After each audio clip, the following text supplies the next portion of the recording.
好来，乡亲啊，继续来看这个宜兰的南方蚵啊，掠到今年第一尾的乌昂鲲，有270公斤重。这只渔船鱼顺杰为南方蚵啊出海，才短2天就大丰收，做一届掠到2尾乌昂鲲。这位57岁的船长，虽然有30多年讨海的经验，却是伊人生第一尾乌昂鲲，伊是欢喜甲袂够力，期待21号的拍卖会会当拍出着一个好绩效。 船未前入港，亲戚朋友走来伫岸边放炮甲烟火，迎接人甲船入港啊！这是今年南方蚵仔头一尾乌昂鲲。一尾乌昂鲲为船舱慢慢跳起来，你看这个鱼头有够大粒，令人大开眼界。工作人员是真无简单，才将这尾遮大尾乌昂鲲吊起来放。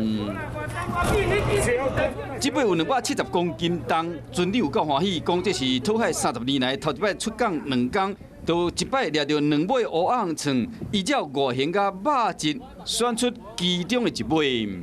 第一粒袂，第一粒头一届，爽，10分钟就起来啊10分钟就考起来啊！10分钟2分钟起来啊！那就刚刚呀。依照英国纪录显示，船伊甲旧年，南方蚵仔头一尾乌昂鲲重量是183公斤加21公斤，分别以每公斤8300块加1万块卖出去。今年乌昂鲲的重量又搁破纪录，绩效可能会搁较好。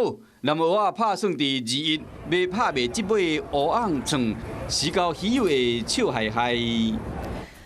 我是喜顾亚外，你订阅华视新闻 YouTube 频道了吗？记得按赞、订阅、开启小铃铛，也不要忘记收看华视新闻杂志哦。